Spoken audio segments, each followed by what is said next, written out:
एकीकडे महाविकास आघाडीमध्ये बिघाडी होत असताना दुसरीकडे महायुतीचं चित्र देखील फारसं चांगलं दिसत नाहीये। ज्या 8 जागा एकनाथ शिंदेंनी जाहीर केलेल्या आहेत त्या 8 जागांमधल्या काही जागा बदला यासाठी आता भाजपनं दबाव सुरू केलेला आहे। परंतु आता एकनाथ शिंदे हे भाजप समोर झुकणार का हा सर्वात महत्त्वाचा प्रश्न विचारला जातोय आणि खास करून त्यांच्याच काही नेत्यांकडून। माझ्यासोबत माजी मंत्री जे शिवसेनेत आहेत एकनाथ शिंदेंसोबत आहेत सुरेशजी नवले आहेत त्यांच्याकडून जाणून घेऊया ज्या प्रकारचं राजकारण तुम्ही पाहताय ज्या पद्धतीचं तुमचं भूमिका आहे एकनाथ शिंदे हे भाजप समोर झुकतील का? मला विश्वास आहे की माननीय मुख्यमंत्री एकनाथजी शिंदे हे भारतीय जनता पार्टीच्या राजकारणाला बळी पडणार नाहीत। त्यांनी जे महाराष्ट्रामध्ये नावं जाहीर केलेले आहेत ते नावं शेवटपर्यंत राहतील आणि तेच उमेदवार असतील हा विश्वास माझ्यासारख्या दबाव तंत्र का केलं जातंय काय वाटतं तुम्हाला? भारतीय जनता पार्टीला जे लोक नको आहेत ते बदलले पाहिजेत हा त्यांचा आग्रह आहे आणि त्यासाठी मग ते सर्वेचे कारण देत आहेत। IBचा रिपोर्ट विरोधात आहे, आम्ही जो सर्वे केलेला आहे तो विरोधात आहे, त्यामुळे तुम्ही उमेदवार बदला। ही भाजपची राजनीती चुकीची आहे। उद्धव ठाकरेंसोबत जे झालं ते तुमच्यासोबत होतं असाच अर्थ आहे त्याचा, तोच काय असे मग अगोदर मित्रपक्षाची ही जर स्थिती भारतीय जनता पार्टी करत असेल तर त्याचा गांभीर्याने विचार माननीय मुख्यमंत्री करतील।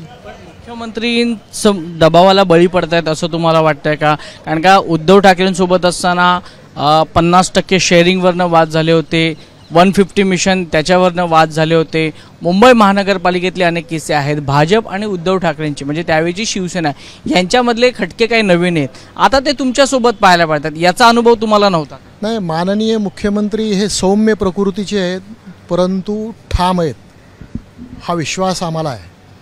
म्हणजे ते भारतीय जनता पार्टीच्या एकूण ह्या सगळ्या षडयंत्राला बळी पडणार नाहीत, पण अशा प्रकारचं चित्र भारतीय जनता पार्टीकडून बाहेर उभा केला जातं आहे, बाहेर चर्चा होते आणि ही चर्चा युतीसाठी घातक आहे। पुढे काय आता पुढची भूमिका काय? तुम्ही ज्या मतदारसंघातून येतात मराठवाड्यातून हिंगोली लोकसभा जर क्षेत्र हेमंत पाटलांचं देखील नाव आहे मराठवाड्यात, त्यांना जर नाही दिलं बदललं तर एक केवढी मोठी नामुष्की। आमचा आग्रह हाच आहे की हेमंत पाटलांचं नाव जाहीर केलेलं आहे, हेमंत पाटलांचं नाव बदलायचं काही कारणच नाही आहे। आपलं राजकीय आयुष्य पणाला लावून हेमंत पाटील सोबत आलेले आहेत, धैर्यशीलजी देखील आहे, हो धैर्यशील आहेत, हातकणंगलेचे। मग ह्या मंडळींनी तुमच्यावर विश्वास ठेवून आलेले आहेत आणि ह्यांना न्याय देण्याची भूमिका माननीय मुख्यमंत्री घेतील असा विश्वास मला आहे। भाजपच्या ह्या राजनीतीबद्दल काय सांगा?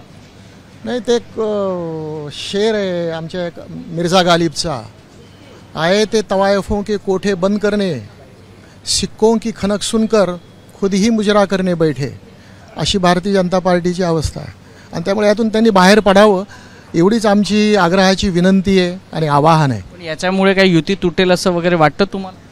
नाही, वाटत नाही मला, फक्त हे प्रेशर टॅक्टिक जे भारतीय जनता पार्टी करते मित्रपक्षावरती ती चुकीची आहे। धन्यवाद आमच्याशी बातचीत केल्याबद्दल। कॅमेरा पर्सन धर्मेंद्र पांडेसह वैभव परब, ABP माझा, मुंबई। ABP माझा, उघडा डोळे बघा नीट।